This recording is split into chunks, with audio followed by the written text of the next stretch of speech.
first of all, let's delete the ones we already added. And then afterwards, let's go right here to components and test out a couple more. Now, first of all, we got the button. We can just drag this button in here, and this could, for instance, be a button called Buy Now. Or it could be Book Now, or it could be Learn More.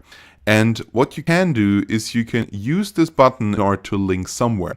For instance, we could add the button Learn More, and we could link that with our social media account or with an article or something like that. So I'm just going to take my social media account right now, and I'm going to go into the website builder, and I'm going to add this link down here. So I'm going to go to external URL, and I'm going to plug in the URL right here. And as soon as I click on save, we can now publish this site here again. And then afterwards, when I refresh the page and click on this button, it will automatically bring me to this Facebook page.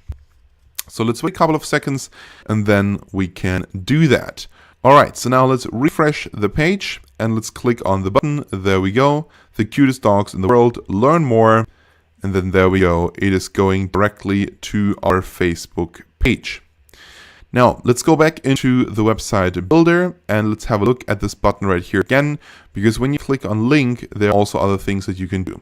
You can also, of course, add an email, and it will automatically then open up your email program. For instance, you can add one of your existing emails right here and then click on save. And when people click on the button, it will automatically open their email program and it will just say, send an email right now. And of course, we can also attach a file directly to this button. So for instance, when people click on it, people can download this file immediately.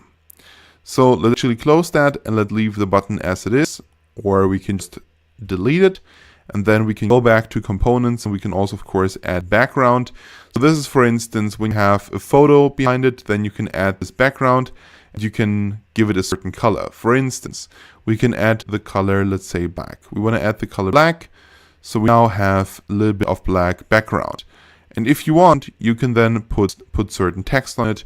You can use it as a design feature. You can put a video on top of it, whatever you want to do with it. Now, there are a lot of applications for this. That's why, to be honest, I'm not gonna show you anything. You can just take this as it is, and as I'm saying right now, it's just simply a background. It's just simply color. So then let's go back to components, and now we can also, of course, add a gallery, image slider, image, or menu. Let's go with the menu. You can also add a menu right here. So for instance, if you're writing a really long article, you can add a menu and then just simply have all these things written right here. And you, for instance, can link each of these words right here to a different page, or for instance, to a certain place in the article. Then let's go to components again, and we also have, of course, table. So we can add a table if, for instance, want to put some numbers in there, for instance, when we have some kind of dietary block. And to be honest, it's quite simple. Right here, you can add remove cells. There is the table style. You can have a look at different kinds of, writing styles. Then we have cell alignment, how the cells are aligned, and then more options to work on the table. So let's delete that, and then let's go back to components. And of course, also we got right here the document. We can just drag that in there, and that's just simply upload any kind of document right here, and then people can download it from there. And now we got a couple more. We can also, for instance, add a share button. So for instance, if people like this article, they can just share it with their friends. So we now have these share buttons right here. For instance, share directly on Facebook, share on LinkedIn, and share via Google+, or you can tweet it. So basically, yeah, that's what you can do with it. And then we have a couple more buttons. We have, for instance, the Facebook page button is just basically a button where people can click on it and it will automatically bring them to your Facebook page. Then the code button, I've personally never used it in my life, but you can add some code to it. So basically, this is now embedded code into the website. And then we have, of course, contact form.